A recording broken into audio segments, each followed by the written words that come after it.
Alright, I'm back. Let's go see if we can get in and learn some history of the Arab American National Museum. Alright, let's go. That's Dearborn City Hall right there. That used to be Montgomery Ward's. Now it's Beaumont. And that's another part of the City Hall too. They want you to use the front door. That's the bank.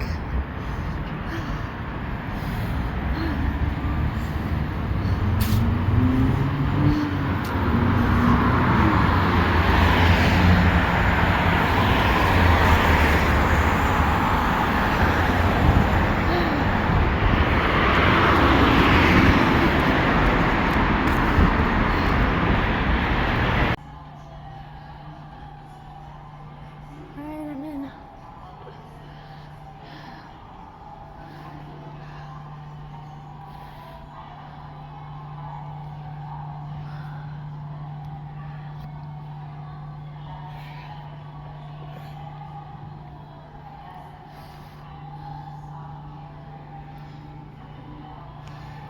Here's how to tell time in Dearborn on March 21st. After learning to use an astrolabe time for these other dates. Wow. That's interesting.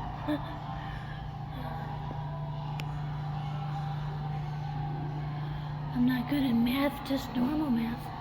Not alone that.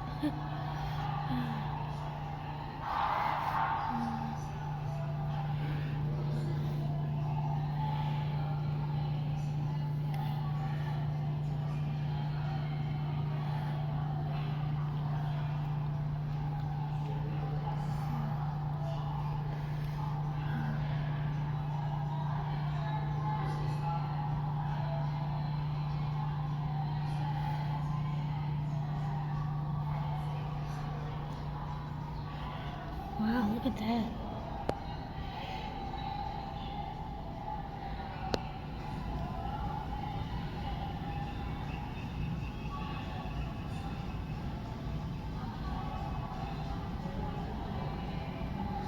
Alright, the Arabic language. The Arabic language as we know it today is written from right to left. There are 28 letters in the Arabic alphabet, and each letter has a different form depending on its location in a word. Arabic is the sixth most common first language in the world and the official language of the 22 countries which make up the Arab world. Classical Arabic is a mostly written language and is used in textbooks, newspapers, and formal communications. Spoken Arabic, however, refers to the different dialects used throughout the Arab world. Arab has borrowed from other languages such as Turkish, Berber, French, and Spanish. Other languages such as Spanish, English, and Swahili has been borrowed words from Arabic. For example, in the 7th century, European languages borrowed many mathematical and scientific terms from Arabic. Wow, okay, didn't know that.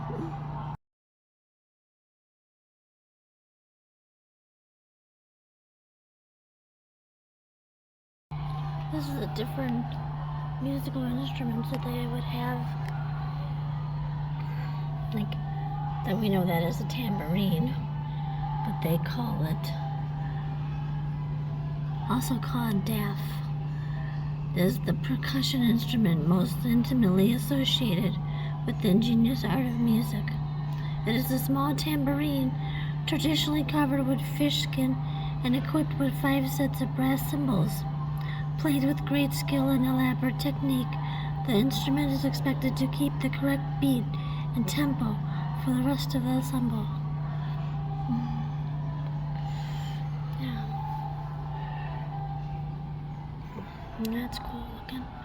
Look at their fretboard is curved. That's, of course, it's still a violin. And this is called the oud, one of the most popular urban instruments of the Arab world. The oud is a fretless, short-necked lute from which the European lut was historically derived.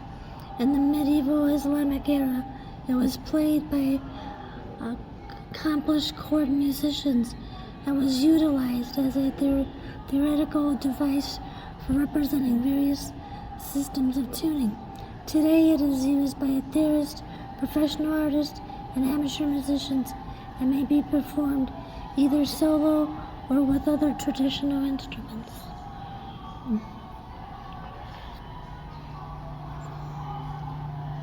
And wow,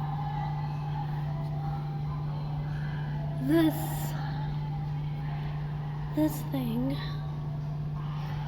is quantum. It's an instrument of the zither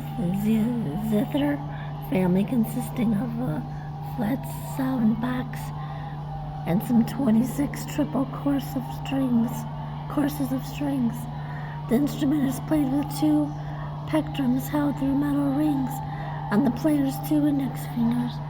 The quantum is used with sets of small metal levers that are lifted or lowered during the course of the performance to change the pitch of each string course by microtonal increments. Wow.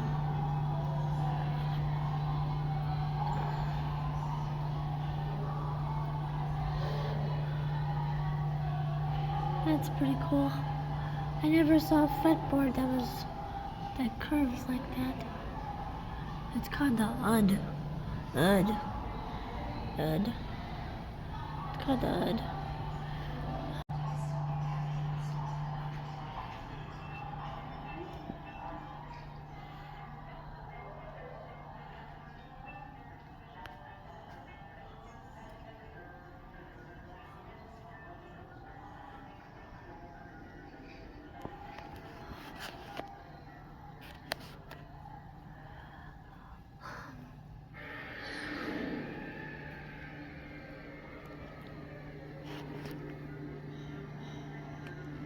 This all looks and sounds terrifying.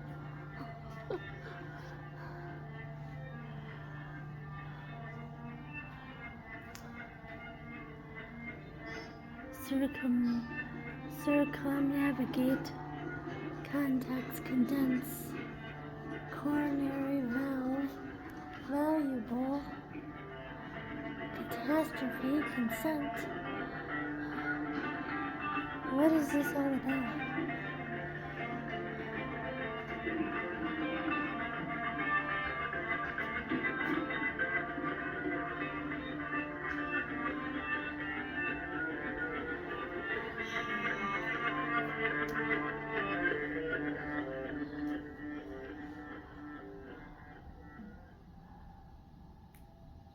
This is spooky.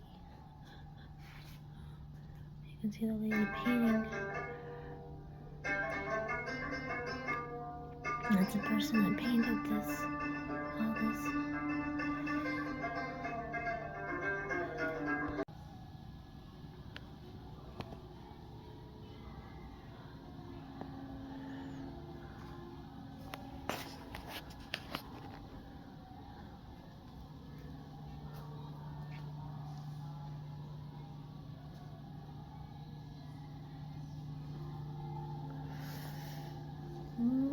Complex.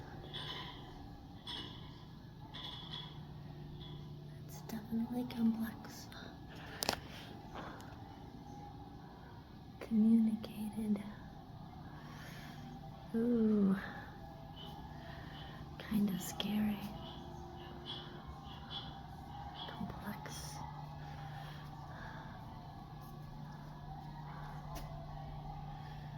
Complex.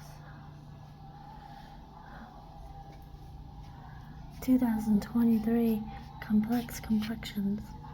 Perception is how we understand the world around us. English and Arabic words are stacked, fused in a way that makes them difficult to read. Bitter uses steel, light, and shadows to explore meaning, legibility, and layered racial identity. Which word appears as you move around the piece? What, what contradictions do you notice in our perception of language, borders, and people?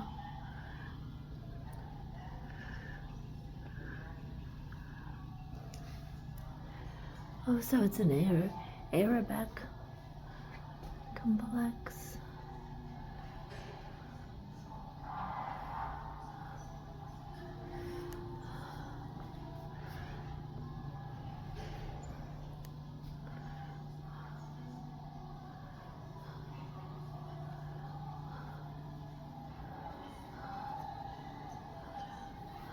Okay, solo exhibition by Doris Bitter. Multimedia artist Doris Bitter explores patterns and languages through the installation and other artwork seen here. She aims to highlight low colonization has affected language among other aspects of culture. She lives in San Diego.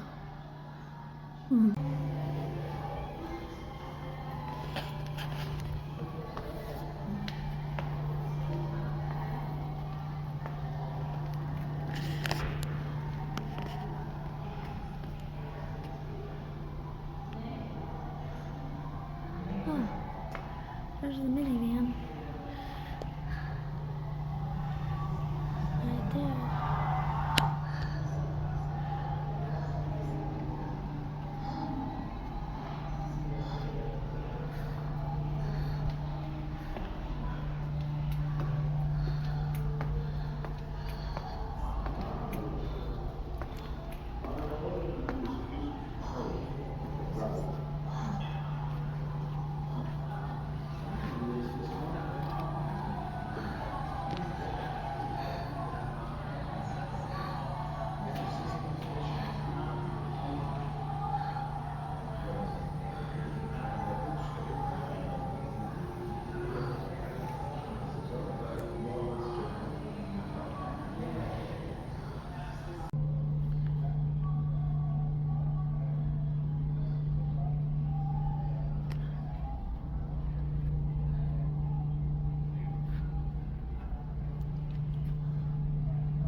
What if that was the robe? You think that was the robe? You think this was the robe he had on?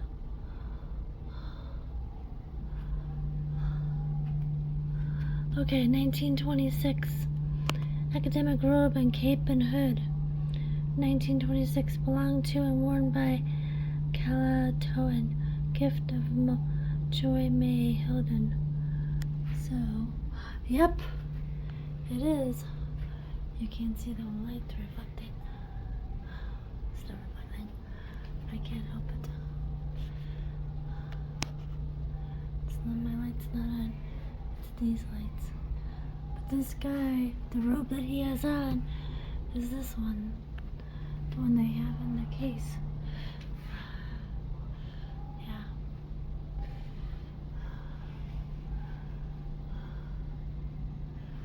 He was a professor, I guess. Yeah. He was born just outside of Jerusalem in 1886, and he came to the U.S. in 1906 to further his education. After 2 years at a boarding school in Maine, Kalia attended Clark University, Massachusetts, and graduated in 1911. He then received a master's degree from Columbia University and returned to Palestine to become the principal of the Friends Boys School in the city of Ramallah. At the time, Palestine was colonized by the Ottoman Empire, the modern-day Turkey. In order to escape being drafted into the Turkish army, Keller returned to the U.S., where in 1918 he joined the American expeditionary force serving in France. Kala was not only a dedicated educator, but also a vocal activist for the Palestinian cause, and published several books on the history and geographic of Palestine. There you go.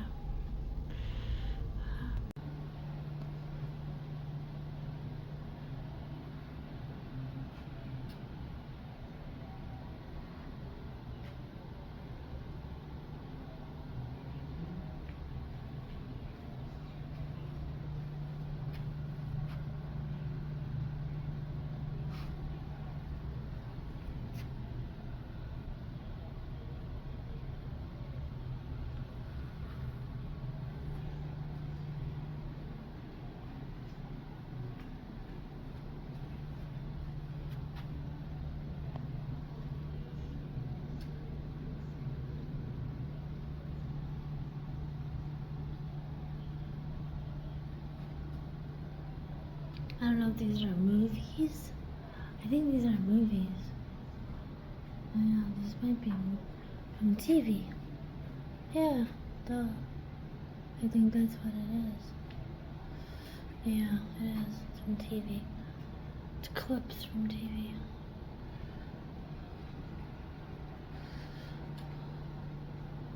The stereotypes used in depicting Arab Americans are rooted in what Solar Edwards said called Orientalism, the process by which the West portrays Eastern culture as morally inferior. Yeah. Throughout the 20th century, American stereotypes of the Arab world and Arab Americans moved from the elite realms of art and literature into popular culture.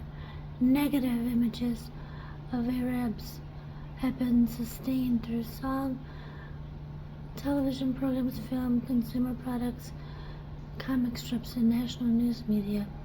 These portrayals have become ingrained into the public consciousness, resulting in real and lasting consequences.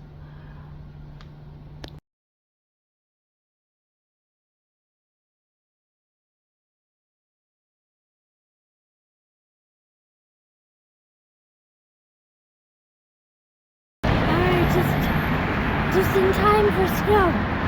It's starting to snow.